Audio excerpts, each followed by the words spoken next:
According to supply managers in the 9 Mid-America states, how is the economy performing?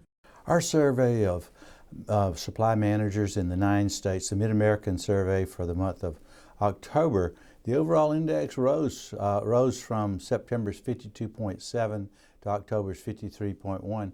But this is only the second increase in the last 7 months, so I would still place the economy, the manufacturing economy of the Mid-American states, in a slow to no growth stage.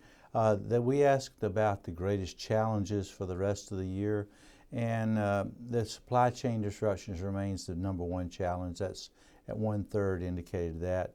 Labor shortage about 1/4 indicated that was the biggest challenge. Higher input costs, of course, growing there. That rose significantly from last month up to almost 1/3. And then higher interest rates likewise increased as the Federal Reserve raised rates. One of the more important things to come out of the October survey was that our economic confidence, lowest level since March of 2020. And that was, of course, the first month of the pandemic. So there's real concerns among the supply managers, manufacturing supply managers, about going forward. Now here I'll bring up the graph of in blue there, the Creighton number, and as you can tell, it's mostly since about February. It's been declining since then. It's at 53.1. The national number come out later on this morning. I expect it to be down as well. It may even be below growth neutral, so we'll have to wait and see on that one. And so, regardless, it was a weak report, but it was not as weak as last month. So things are, I won't say they're getting better, but they're not getting any significantly worse.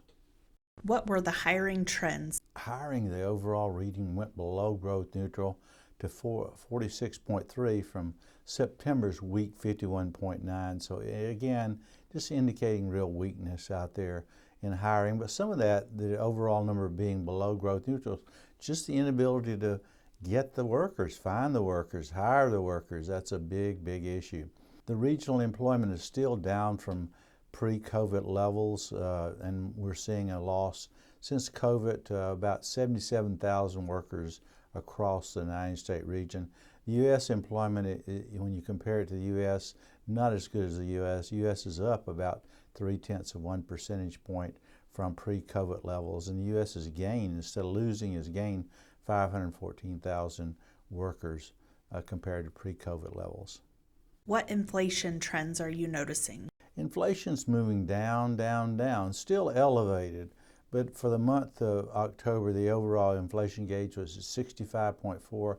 That's the lowest reading since August of 2020, and it's down significantly from September 71.2. So things are looking better on the inflation front.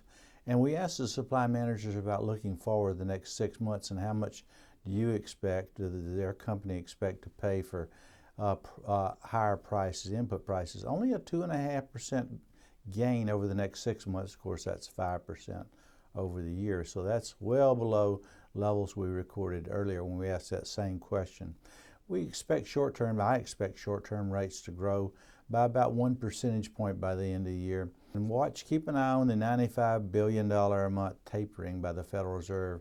That's going to tend to push up long-term rates. And of course, the mortgage rates, the 30-year mortgage rates now double what it was about a year ago. What is the economic outlook?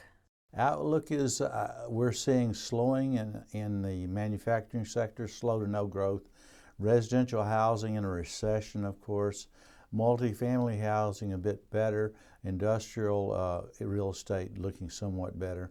Inflation will remain elevated for the rest of the year, and it'll probably come down maybe to as low as 6% in the fourth quarter of 2022.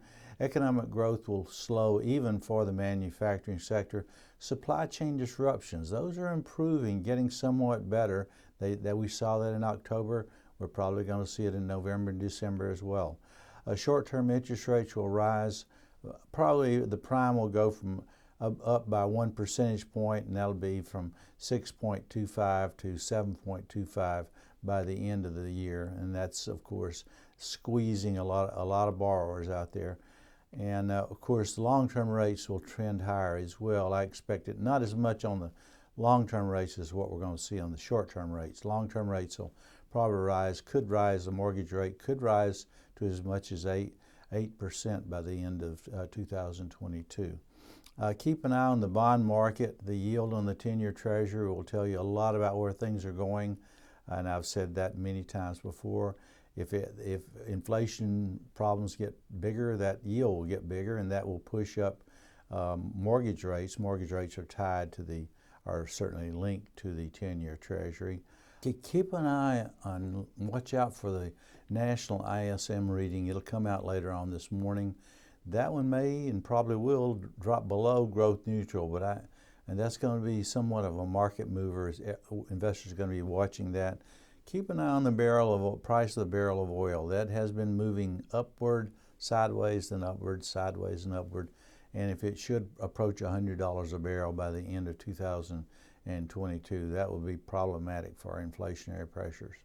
And of course, listen carefully to what the FOMC members, the governors of the Federal Open Market Committee, that's this rate setting committee of the Federal Reserve, and listen to what Jay Powell has to say. Jay Powell, the head of the Federal Reserve, and what he says about the tapering, but also what he says about December's meetings. They're going to raise rates by 75 basis points or 0.75%. But what's going to be really important is what he says about the December meeting, and do they indicate that there maybe they'll take a slower approach to raising rates, and that we may even have a halt and wait and see what happens to inflation. So that's what I expect going forward. And of course, we'll wait and see what our November survey of supply managers has in store for us. I expect it to show slow growth, but still growth. And the overall economy is definitely slowing down. That's the U.S. economy and regional economy. So until we meet again on the first business day of December, may your economic cup runneth over, and thank you.